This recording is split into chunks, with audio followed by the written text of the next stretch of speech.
प्यारे बच्चों नमस्कार। आज की क्लास में आपका स्वागत है। प्यारे बच्चों, आज हम एक प्रश्नोत्तरी हल करेंगे। कक्षा 8 अध्याय 11 बल तथा दाब। तो प्यारे बच्चों, जैसे ही आपके पास लिंक आएगा आपको उस लिंक पे क्लिक करना है। क्लिक करने के बाद आपके सामने जैसे स्क्रीन पे दिख रहा है इस तरह की इंटरफेस खुल के आएगा। तो सबसे पहले आपको नाम लिखना है, जैसे मैंने यहाँ पर सुनील लिख लिया है। उसके बाद में आपको रोल नंबर लिखना है, जैसे मैंने 2 दे दिया है। उसके बाद में स्कूल नेम लिखना है, जैसे मैंने ABC दे दिया है। आगे चलते हैं। तो प्यारे बच्चों, आगे वह धक्का या खिंचाव जो किसी वस्तु की अवस्था में परिवर्तन कर दे या करने की चेष्टा करे, दाब कहलाता है, बल कहलाता है, गति कहलाता है, कोई नहीं। तो प्यारे बच्चों, इस हम दाब, बल, गति, कोई नहीं, इसमें से जो आपको सही लगे। तो धक्का या खिंचाव क्या कहलाता है? बल। तो इस बल पर क्लिक करेंगे, नेक्स्ट चलेंगे। दो समान विपरीत दिशा में लगने वाले बल का परिणामी नेट बल क्या होता है? तो प्यारे बच्चों, दो समान बल हैं और एक दूसरे के उल्टे लग रहे हैं, तो विपरीत जो बल होते हैं वो एक दूसरे में से माइनस होते हैं। तो समान समान में से माइनस हो क्या होगा? शून्य पर क्लिक करेंगे, नेक्स्ट चलेंगे। आगे है बल वस्तु की आकृति में परिवर्तन ला देता है, ये बात सत्य है या असत्य? सत्य है, तो सत्य पे क्लिक करेंगे, नेक्स्ट चलेंगे। आगे है बल का एसआई मात्रक क्या है? Kilogram, pascal, Newton, kilometre. तो बल का प्यारे बच्चों एसआई मात्रक जो होता है वो न्यूटन। न्यूटन पे क्लिक करेंगे, नेक्स्ट चलेंगे। आगे पेशीय बल उदाहरण है। असंपर्क बल का, संपर्क बल का, एक और दो, दोनों, कोई नहीं। तो प्यारे बच्चों, पेशीय बल किसका उदाहरण है? संपर्क बल का उदाहरण है। जैसे मैं पुस्तक को उठाता हूँ मेज से, तो मेरा हाथ पुस्तक के संपर्क में आता है, तो संपर्क बल है पेशीय बल। तो संपर्क बल पे क्लिक करेंगे यहाँ पर, और नेक्स्ट। चुंबक द्वारा चुंबकीय पदार्थों पर लगाए जाने वाले बल को क्या कहते हैं? तो प्यारे बच्चों, चुंबक से जो बल लगता है वो चुंबकीय बल होता है। ऑप्शन नंबर 4 पे क्लिक करेंगे, नेक्स्ट। वस्तु पर बल लगाकर किसे नहीं बदला जा सकता? गति की दिशा, चाल, आकार, वस्तु का भार। तो प्यारे बच्चों, वस्तु का भार नहीं बदला जा सकता बल लगाकर। गति की दिशा बदल सकते हैं, चाल बदल सकते हैं, आकार बदल सकते हैं। दो सतहों के बीच गति की विपरीत दिशा में लगने वाले बल को क्या कहते हैं? तो प्यारे बच्चों, दो सतहों के बीच विपरीत दिशा में जो बल लगता है वो कहलाता है घर्षण बल। तो ऑप्शन नंबर 2 पर क्लिक करेंगे, और नेक्स्ट। रथ को खींचने के लिए घोड़ा किस बल का प्रयोग कर रहा है? तो प्यारे बच्चों, आपको पता है घोड़ा क्या है? अपनी पेशियों से काम कर रहा है, और तो पेशीय बल है। तो ऑप्शन नंबर 3 पे क्लिक करेंगे। पैमाने को सूखे बालों से रगड़कर इसी कागज के छोटे छोटे टुकड़ों के पास ले जाने पर कागज के टुकड़ों का पैमाने से चिपकने का क्या कारण है? तो प्यारे बच्चों, चुंबकीय बल, स्थिर विद्युत बल, पेशीय बल, घर्षण बल। तो वो स्थिर विद्युत बल कहलाता है। किसी वस्तु के इकाई क्षेत्र पर लगने वाले बल को क्या कहते हैं? तो प्यारे बच्चों, बल क्या होता है? किसी वस्तु के इकाई क्षेत्र पर लगने वाले लंबवत बल को P बराबर F/A ऐसे कह सकते हैं हम। तो वो प्रेशर होता है, दाब होता है। तो ऑप्शन नंबर 2 पर क्लिक करेंगे, और नेक्स्ट।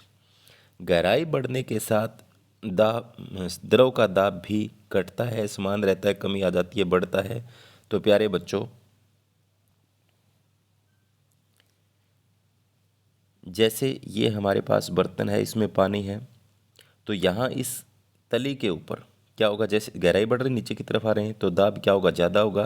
तो इसमें क्या है? ऑप्शन नंबर 4 पे क्लिक करेंगे, और नेक्स्ट। बढ़ता है। किसी सतह का क्षेत्रफल बढ़ने से उस पर लगने वाले दाब पर क्या प्रभाव पड़ेगा?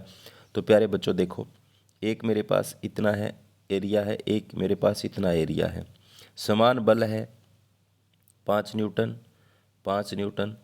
तो क्या होगा? किसी सतह पर क्षेत्रफल बढ़ने से उस पर लगने वाले दाब का प्रभाव क्या होगा? इस पर दाब ज़्यादा लगेगा, इस पर दाब कम लगेगा, क्योंकि प्रेशर जो होता है वो P बराबर F/A होता है। एरिया नीचे होता है। अगर एरिया बढ़ेगा तो क्या होगा? बल घटेगा। अगर एरिया घटेगा तो बल बढ़ेगा। तो यहाँ पर एरिया घट रहा है तो बल ज़्यादा है। तो यहाँ पर किसी सतह का क्षेत्रफल बढ़ने से उस पर लगने वाले दाब पर प्रभाव पड़ेगा, तो दाब क्या होगा? क्षेत्रफल बढ़ेगा ये, तो दाब घटेगा। ऑप्शन नंबर 2 पर क्लिक करेंगे, और नेक्स्ट। आगे दाब का मात्रक क्या है? तो प्यारे बच्चों, प्रेशर बराबर होता है F/A। तो F का मात्रक न्यूटन और एरिया का मात्रक मीटर स्क्वायर, तो न्यूटन प्रति वर्ग मीटर हो जाएगा। तो ऑप्शन नंबर 3 पे क्लिक करेंगे, और क्लिक। आगे सभी वस्तुओं वायु सभी वस्तुओं पर दाब डालती है, बिल्कुल सही बात है। तो इसमें असत्य या सत्य? तो सत्य। एक ही दिशा में लगने वाले बल, जैसे यहाँ पर कोई वस्तु है, इस पर एक आदमी बल लगा रहा है, एक आदमी बल लगा रहा है, 3 आदमी बल लगा रहे हैं, तो तीनों का बल क्या होगा? जुड़ेगा। एक ही दिशा में लग रहा है तो यहाँ पर क्या होगा? जुड़ जाते हैं। पेड़ से फल किस बल के प्रभाव से गिरते हैं? तो प्यारे बच्चों, आप सभी को पता है, जैसे पेड़ है, ये पेड़ है, और इस पेड़ से फल नीचे की तरफ गिर रहे हैं, तो धरती जो है वो कौन सा बल लगा रही है? गुरुत्व उसके कारण गिरते हैं। तो ऑप्शन नंबर ए, इस पर क्लिक करेंगे और आगे बढ़ेंगे। जब किसी सिरिंज की सुई को पानी में रखकर पिस्टन की ओर ऊपर खींचा जाता है तो सिरिंज में पानी भरने का क्या कारण है? तो प्यारे बच्चों, होता है वायुमंडलीय दाब। ऑप्शन नंबर 4 पर क्लिक करेंगे और नेक्स्ट। स्कूल बैग की पट्टी चौड़ी बनाई जाती है, क्यों? तो आप अभी तो समझे थे कि जैसे क्षेत्रफल बढ़ेगा तो दाब घटेगा। तो दाब को घटाने के लिए, ताकि उस बैग थैले को या स्कूल बैग को हम आसानी से स्कूल तक ले जाएं, तो दाब घट जाए, इसलिए हम उसकी पट्टी को चौड़ी बनाते हैं। ऑप्शन नंबर 2 पर क्लिक करेंगे और नेक्स्ट। आगे असंपर्क बल का उदाहरण है चुंबकीय बल, गुरुत्व बल, स्थिर विद्युत बल, उपरोक्त सभी। तो प्यारे बच्चों, ये सभी जो है वो असंपर्क बल के उदाहरण हैं। तो ये थे आज की प्रश्नोत्तरी के हमारे महत्वपूर्ण प्रश्न, जो आपके सेट एग्जाम के लिए बहुत महत्वपूर्ण रहेंगे। तो ऐसा करने के बाद आपको क्या करना है? सबमिट बटन पर क्लिक करना है।